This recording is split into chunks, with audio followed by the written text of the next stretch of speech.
Let's examine the different models of federalism that we've had through the history of the United States.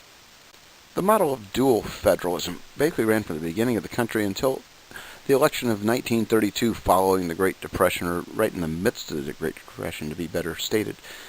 And it looked at both the national and state governments being of equal power, having two separate respective spheres that basically it's separate and distinct, kind of like a layered cake, if you will.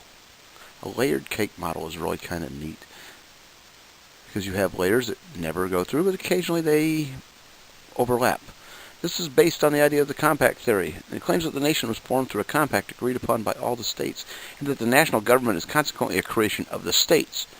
This is an argument that was made by then Vice President John C. Calhoun, that the states could determine if the national government had overstepped their boundaries because of this compact, this concept of nullification, where a state can nullify a law they did not agree with. This is a term that Jefferson and Madison had also talked about in the late 1790s with the Alien and Sedition Acts. Now, as far as what we have today, what about the interpretation of the 14th Amendment and how much it became? And it was a national law, but left to the states to be enforced. So up until 1865, it was a matter of state versus national being powerful.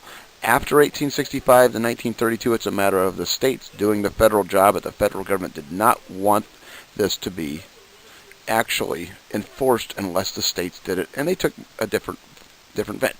The biggest catastrophic event was the Depression, which caused us to have to rethink how government looks. The second model we're going to look at is cooperative federalism, which runs basically from the New Deal and FDR into Lyndon Johnson and the Great Society, that looks at the linkages and joint arrangements amongst the three levels of government, which are basically the federal, the state, and the local. And it was, in a way, it was to take the catastrophic effects of the Great Depression and adjust them.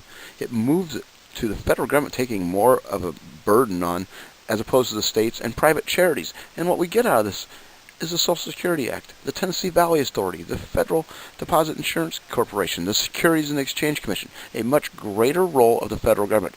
So before 1933, we had less of a role of the federal government and less absolutely needed, much more stress in the states. Now we go to a more, significant role of the federal government. Since 1964, federalism has taken on different forms, and it's an interpretation on what the role of the federal government is. Let's look at the role of creative federalism, basically the Johnson administration, which had a lot of grants and aid. We had a great expansion in the country regarding money that was spent, especially to fight poverty, crime, help the health care for the poor, help education. Head Start starts out of this. The vehicle for this was the federal grant and aid. About 200 grants were put in during the 5 years of Johnson's presidency. And Johnson's policy of vast government spending bypassed the states in distributing the funds directly to the cities and counties, thus angering the states. When Richard Nixon came along in 1969, he changed it and called it the New Federalism, tried to return some power back to the states, tried to shrink the government size, although not successful. He did something different, and eventually Reagan changed this as well by shrinking it even further. What they used, though, is this idea of general revenue sharing. It's when funds without strings are attached to the states. The creative federalism of Johnson had strings attached to the states.